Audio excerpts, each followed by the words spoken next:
Good morning, brothers and sisters.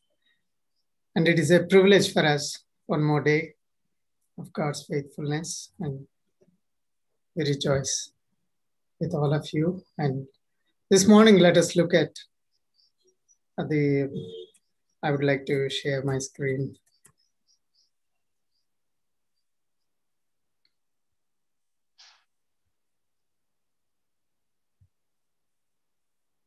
Yeah.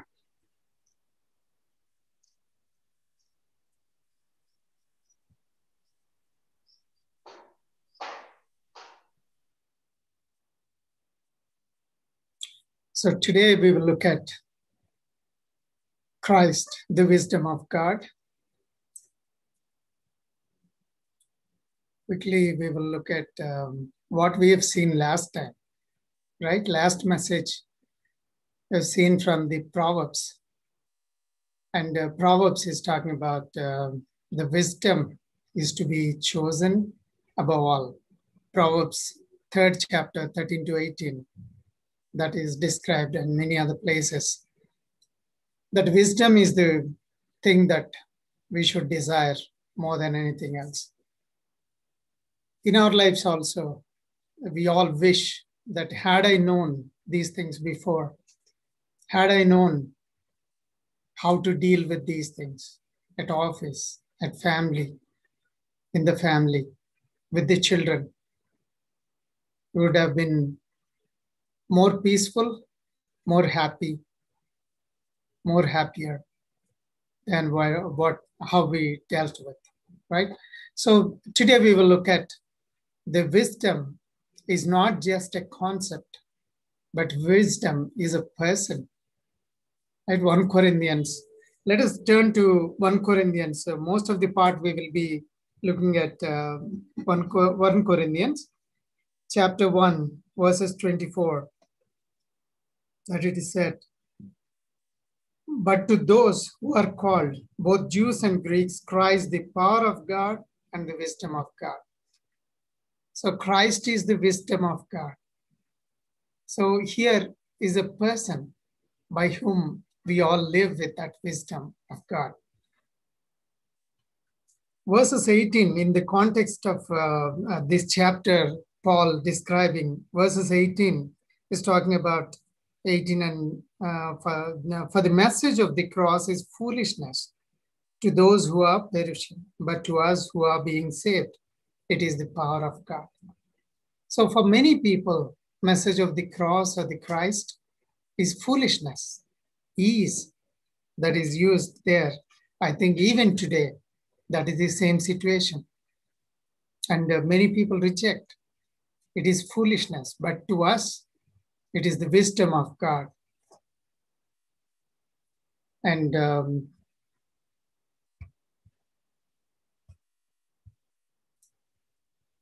in the Romans 8:9, it says, who does not have the Spirit of Christ does not belong to him.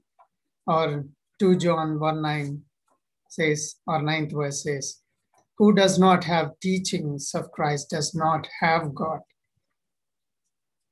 And the classic thing that Paul says in Galatians 2:20, it is no longer I who live, but Christ lives in me. So this is the expectation of God. This is the desire of God that we should live not by our own strength. It is not like deism where God did something and left us alone how to deal with our lives. But we have to depend. We have to be led by God, led by the Spirit.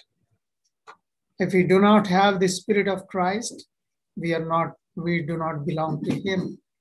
That is in very clear terms. I think there is no further explanation that is needed. So Christ, the person that we see in the context, the new life is in Christ, in wisdom, apart from the worldly wisdom. Just now we saw that how in the 18th verse, people reject a cross and the Christ.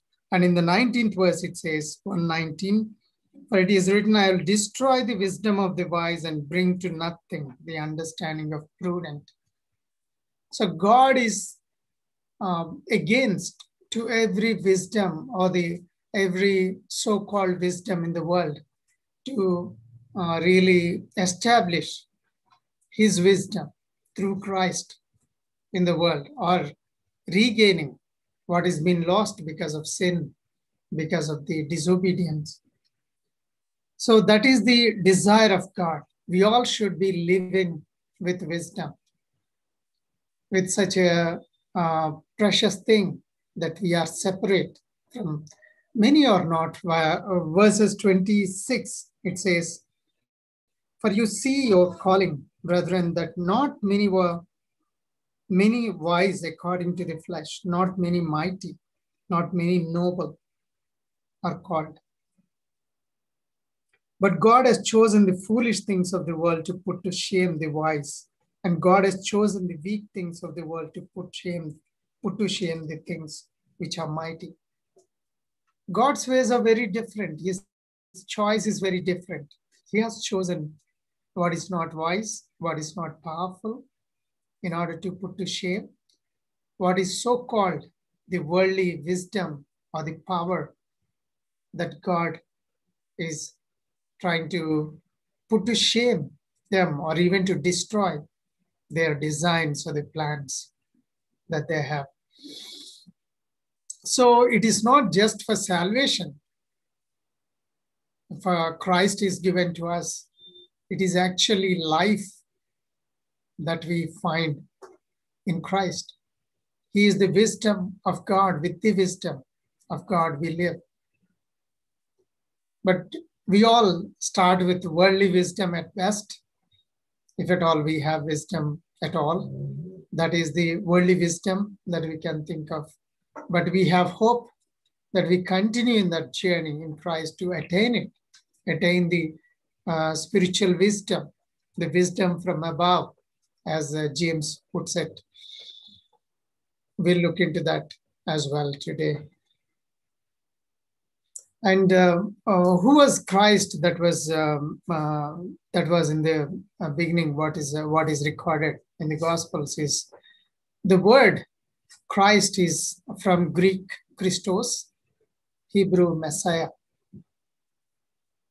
and the Messiah is very powerful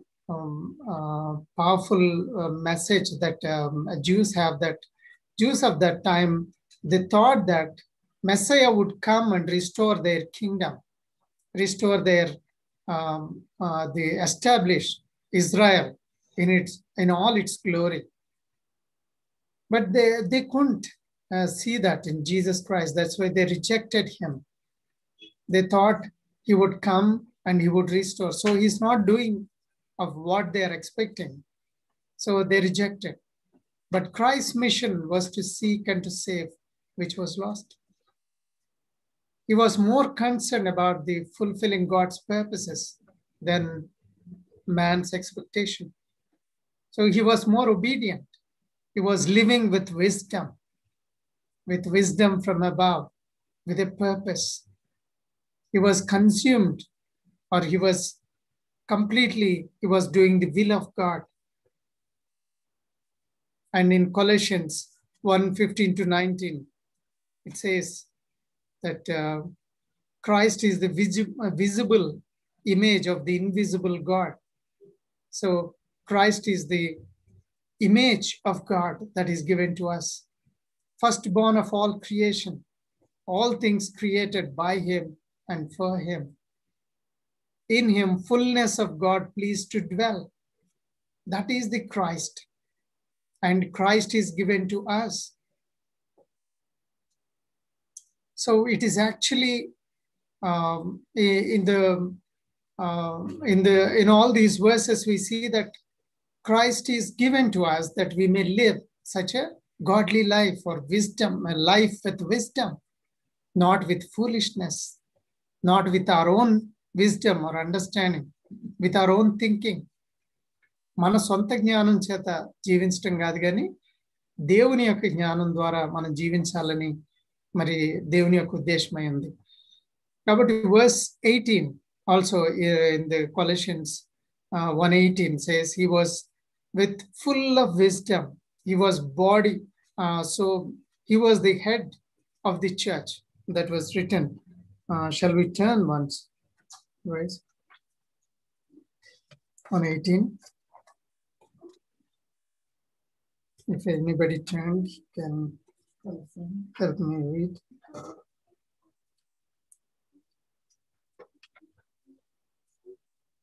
1:18.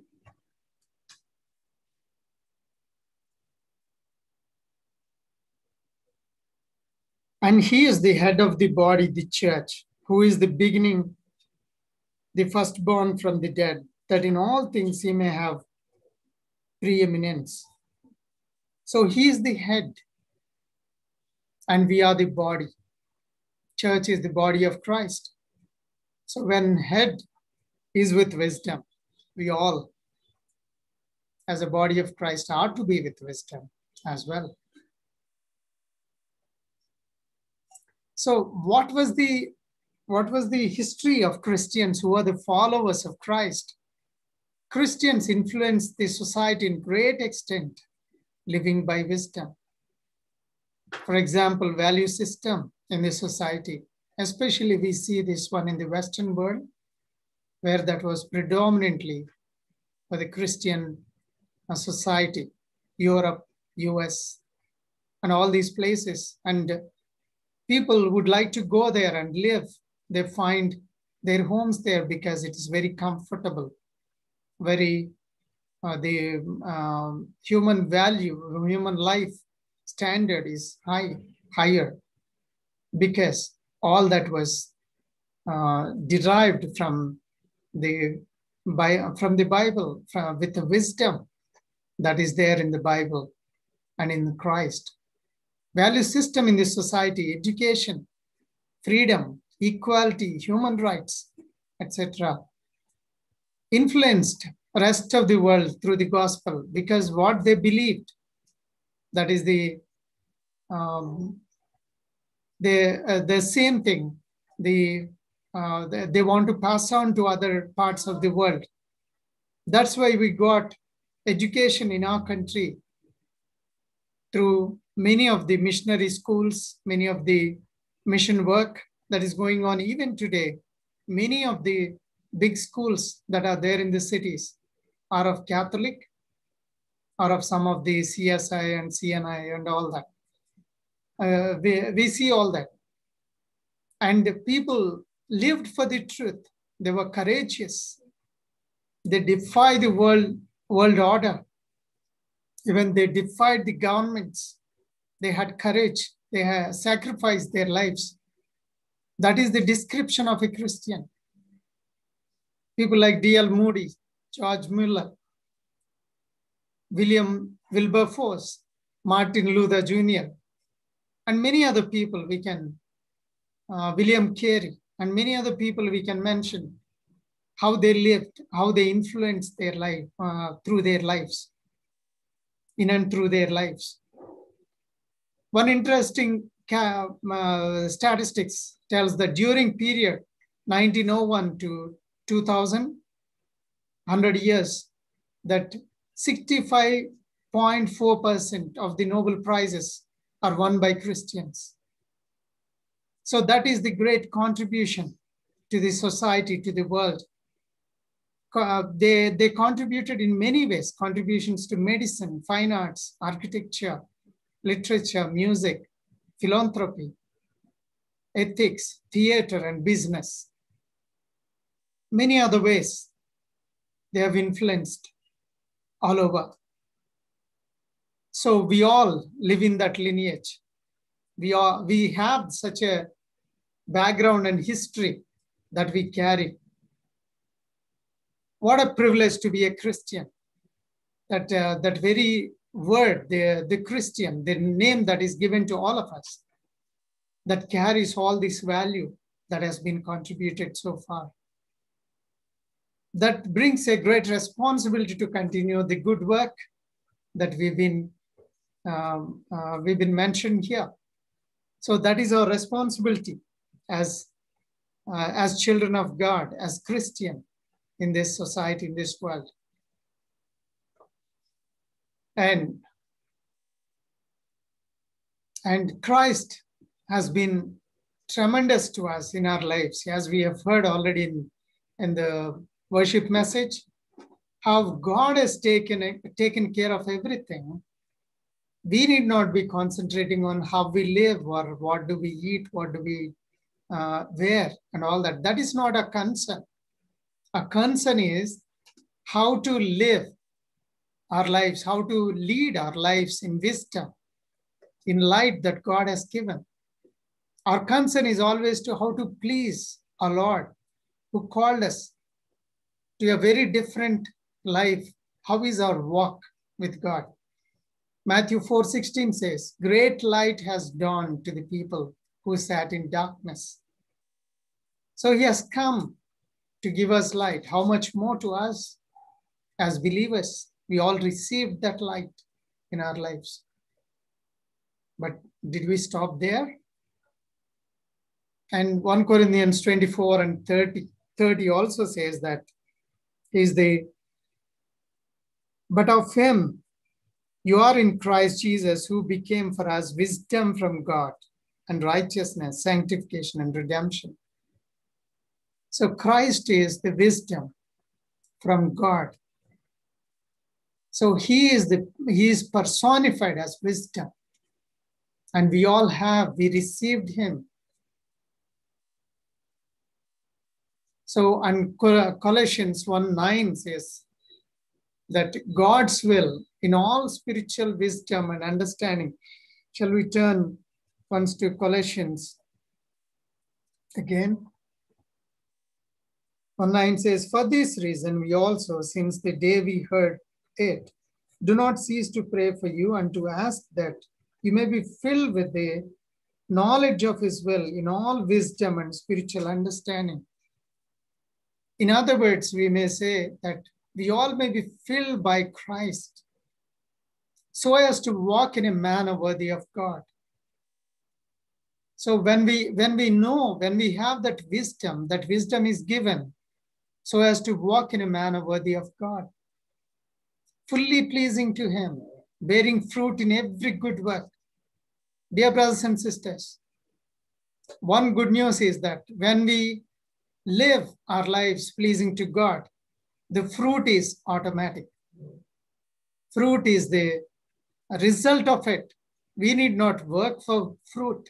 We need to work for how to walk our life in the presence of God. We need not be worried about our own name or our own fame.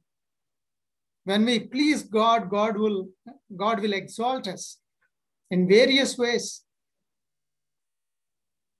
God has already given us such a glory for all of us. Our names are written in the book of living, and we will be with him one day. That is the greatest exaltation for all of us. So no greater joy than that, no greater exaltation than that. So bearing fruit in every good work.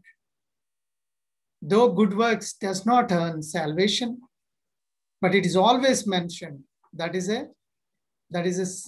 a sign, sure sign of a believer. His life would change instantly and continue to change and produce good work, produce the fruit, and also increasing in the knowledge of God, strengthened with all power according to his glorious might. Dear brothers, the Lord Jesus Christ, not only the wisdom, but he's the power of God. God has will, God has power to do his will, even in our lives, in and through our lives. That God has such a power, mighty power to work his will in and through our lives. That is, Christ is being really, Christ is being seen in our lives. Our lives is transformed in a way with such a might. But what is our situation? Do we really enjoy Christ's wisdom in our life? There are many confused things that are there in the church and the society we look at, even in the churches and Christian organizations. Unfortunately, people are turning to materialism, prosperity, self-centered lives are encouraged. I was really surprised to listen that everything is written, or God's plan is man is at the center. Some people believe that in the churches, in Christian circles. People believe that man is at the center, but actually Christ is at the center, not we. And success, money, and name are given a place, even in the churches. Leaders or even in organizations we see. This is the norm. That is a very dangerous trend, my dear brothers and sisters. We cannot be confused with this kind of mindset that is coming, that is not according to God's word. Let us look at comparison of heavenly and earthly wisdom in what is described in James. What is true in our lives? Do we have sound wisdom in our lives? Are we practicing that? Or we may not have, none of us are perfect. None of us are perfect on the face of the earth, but are we growing in sound wisdom? Are we desiring Christ more and more in our lives? Are we allowing God to work? Let us look at the James chapter 3, verses 14 to 17.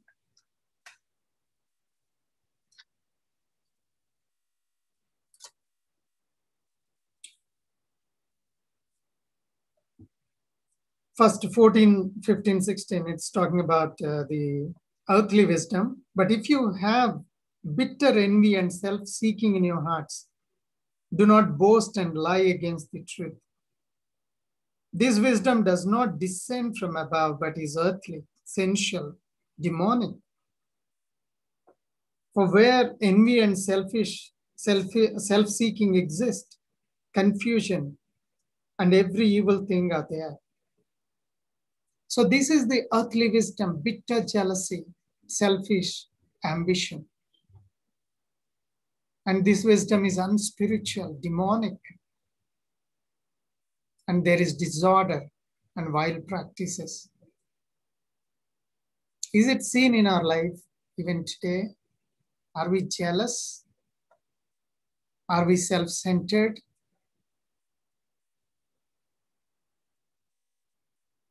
Unless we are Christ-centered, we are in a dangerous situation, or unprofitable lives we would be spending. Our families, our choices that we make, are they from the human perspective? My dear brothers, we have to check what are there. Do we have this kind of wisdom? That is heavenly wisdom, that is 17. But the wisdom that is from above is first pure, then peaceable, gentle, willing to yield, full of mercy and good fruits, without partiality and without hypocrisy. What a beautiful is that: pure, peaceable, gentle, open to reason, as somebody said. How wonderful that would be if we are open in families, if we are open with each other. How wonderful that would be. We will enjoy our family life with one another. That is the, I think, best fellowship that we can get. Where do we have best fellowship? Within the family, wife and husband. May I say something, that if you don't have fellowship at home, I don't think you will have fellowship even in the church. So if we are open to reason, if we are full of and full of mercy and good fruits,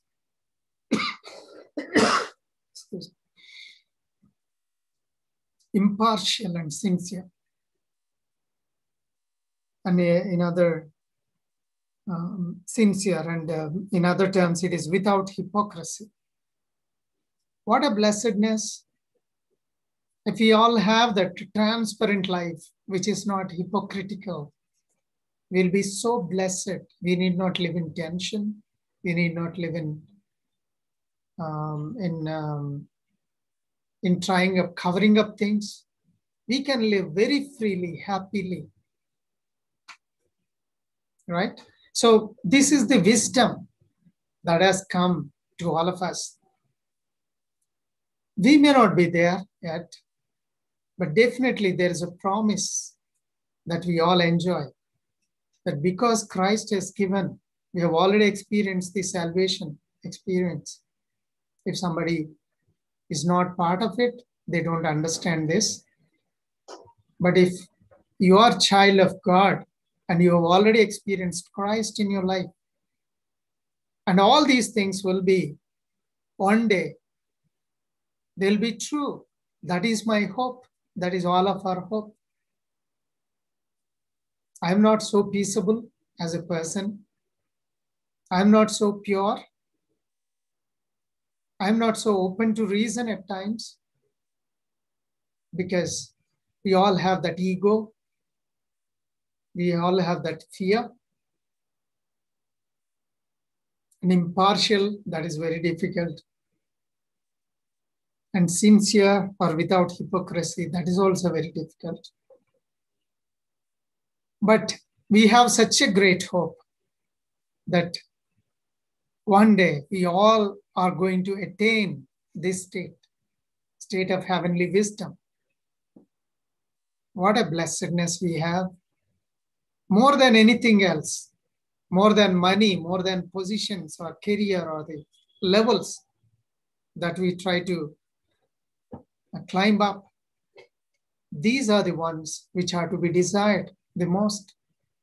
That is why in the Proverbs also it is said, more than anything else, gold or silver or anything cannot be compared with it. All the possessions cannot be compared with it. Because wisdom is such a precious thing, right? If you can see all these things, if they are true in our life, what a blessedness, what a joy. And contrary to the other side, earthly wisdom, if you are released from jealousy, if you are released from covetousness, what a blessed life that would be. If you are released from self-centric thinking or ambitions, we can really glorify God. God would be at the center, not we. That is the hope we all have. May God help us to lead such a life. And there is no disorder. There is no, even in family, there is no disorder. Everything will fall in place because Christ is in me and Christ is in you and in our life, in our family. And we all growing together in the likeness of Christ, into the wisdom. And how to have Christ more? Simple thing is spending time with him. We all know, but it is very costly. It is very difficult for many of us because we take things for granted. We think that this is enough. I've attended church, or I'm doing my quiet time. That is enough. If things are not really falling in place, you're not really attending to it immediately. Just going in the flow of life. We know many things that we know that if we can spend more time with the Lord, most of our headaches will go away, will roll away, just like that, a kind of deliverance that we will have. But we don't have time, or we don't have priority. Unfortunately, the mobiles, the what are so-called good groups also, right? Church group or whatever.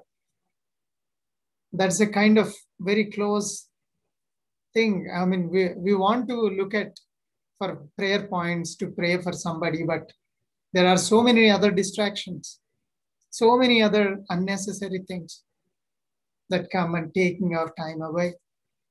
I am also experiencing these days, in order to check the news or whatever, that endless news would be coming if you open up.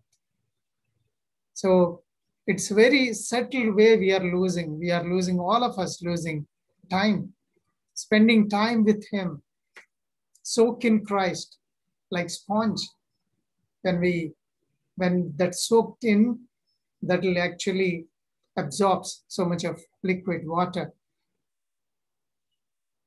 so that we all can be relieved, delivered from so many tensions and worries, as we have seen already in worship message.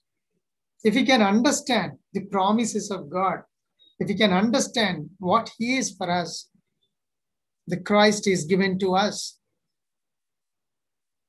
You know, in the Hebrew, as I said, it is Messiah. So Christ is Messiah in Hebrew.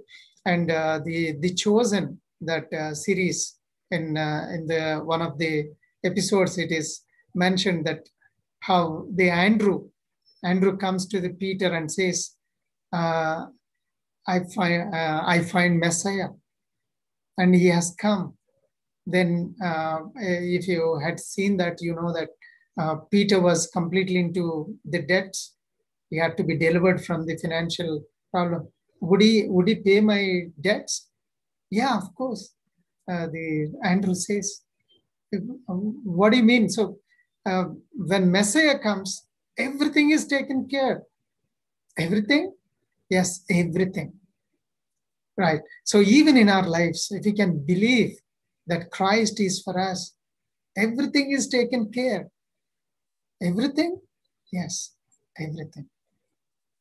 So if we can believe, most of the time our problem is we don't believe, we don't trust, we don't internalize, or we forget, as suggestion already given, some verses if we can remember, or promises that we can by heart, that we will be relieved from most of the tensions, unnecessary worry.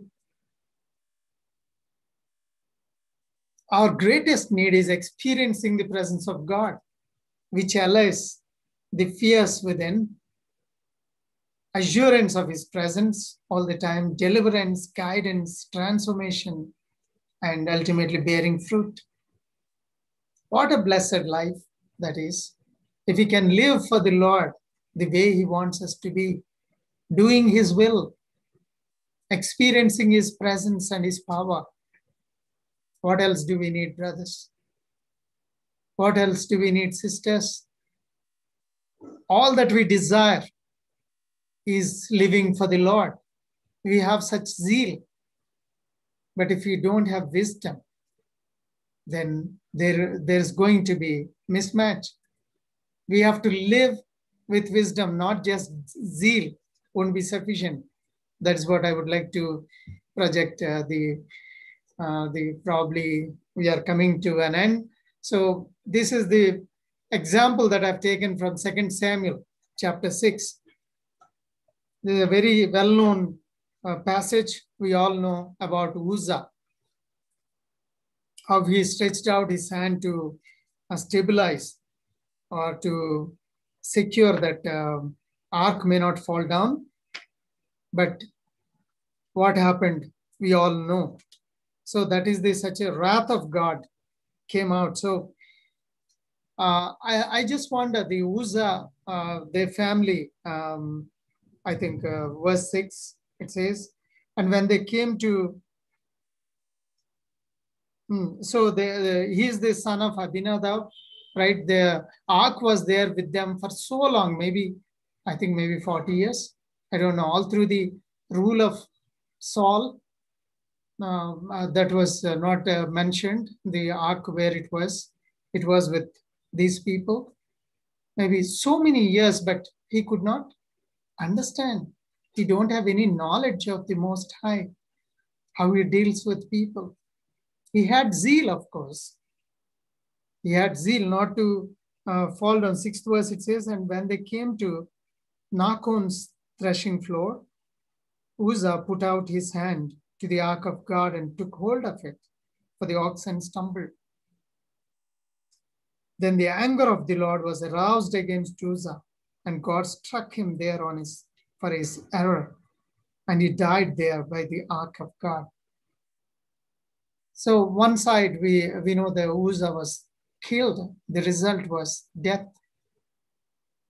Whereas after that, so David was very angry with that, and he was afraid also, and he don't want to take it to Jerusalem, the ark, but he put that 11th verse, it says, the ark of the Lord remained in the house of Obed-Edom, the Gittite, 3 months, and the Lord blessed Obed-Edom and all his household. So ark was there just for 3 months, but Obed-Edom had zeal and he had wisdom and knowledge of the Most High. So the Lord blessed their house. We don't know, that words are not mentioned about Abinadab's house earlier. But here we see that Obed-Edom, their house was blessed just for 3 months. So if we live with the wisdom, not only just zeal and desire to serve the Lord, but doing exactly how God wants us to live, wants us to do, then we will have a blessing. Okay, many of the people today, they are very zealous for the Lord to serve. As our Paul Washer was a preacher, so once he runs a missionary organization, right? So Heart's Cry. So when he was given challenge to a church group, then a person came forward, and it seems, and said, Paul, I'm very much charged up. I would like to serve the Lord. Please help me. Where can I find a place to serve God as a missionary? Then Paul asked, I want to even, that person came and said, even I lay down my life for the Lord. Then Paul asked him, okay, that's great. That's a bold decision, but tell me a few doctrines, what you know. What is the propitiation? What is the, or justification? What are the foundations of Christian faith? Can you tell can you tell at least one of them? I don't know, Paul, all that, but I'm so charged up. I was really motivated, and I want to serve the Lord. Then Paul said, it seems, that your life nobody wants, Mr. Young Man. They want Christ. They want God's word. God's word changes lives, not our lives or laying down our lives. That's what he said, and he discouraged him. So that is the thing. Many of people would like to serve the Lord, but they don't have any knowledge. They don't have any understanding of the Most High. Then result could be dangerous. Result could be other way. But whereas Obed-Edom, you understand that he was blessed because of the obedience, because of the wisdom, because of that humility that he practiced. May God help us. In conclusion, I would like to ask you, do you experience Christ every day? Are you led by the wisdom of Christ in your character and choices?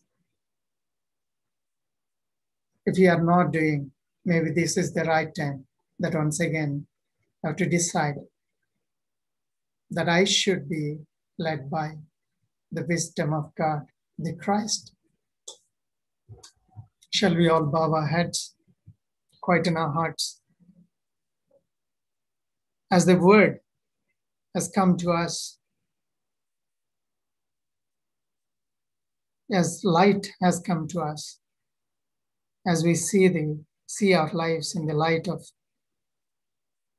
the countenance of God. Shall we check our lives? How many times we are foolish and suffer for it, and we make our lives miserable, and we make our family lives miserable, our fellowship lives miserable, with our own self-centeredness, with our own petty understanding, with our own worldly wisdom. Instead of making bridges, we destroy the good relations. We unnecessarily divide, or unnecessarily there is quarrel, there is competition, there is every kind of worldliness, because we don't have wisdom of Christ. We don't have fruit in our lives because we don't live by the wisdom of Christ in our lives. Wisdom of God, wisdom from above, which is pure, peaceable, open to reason. May God help us to really check our lives. I request Matthew Anna to close with word of prayer. Thank you.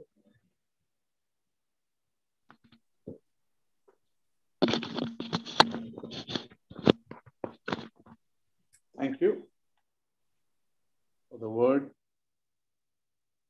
We can measure ourselves by the way we respond to situations. We call ourselves believers, but is our behavior more out of bitterness or selfishness? Is our reactions unspiritual? Or are we peaceable, gentle, open to reason, full of the mercy of God? This doesn't come just because we become believers, but this comes when we walk close to the Lord, when we soak ourselves in Him, when we spend time in Him in such a way that His words become part of our life. His commands become our greatest desire. To obey His commands become our greatest desire. Let us desire this and live as witnesses for the Lord, where the Lord has kept us. Father, we thank you for this time you've given us. Thank you for your word. Truly, Lord, many times we may have that zeal without knowledge, and we end up damaging ourselves and your cause, Lord. We end up being bad testimonies by foolishly speaking. And sometimes we don't have zeal also, we don't have knowledge also. And we behave even in a more foolish manner. Lord, I pray for each one of us that we will seek this wisdom that is from you in all things and be part of the blessed people. No use telling, I lived in a Christian family or I'm a believer for 40 years and not know anything, but maybe know you, maybe be passionate for you. And may the knowledge of the Father, the Son, and the Holy Spirit change our lives. To be the kind of people that you seek, be the kind of worshippers that you seek. Thank you and praise you, Master. In Lord Jesus' most precious name we pray. Amen. Now to Him who is able to keep you from falling and to present you before His glorious presence without fault and with great joy, to the only God our Savior, be glory, majesty, power, and authority through Jesus Christ our Lord, before all ages, now and forevermore. Amen. Thank you, and God bless you. Please meet one another briefly for a time of fellowship.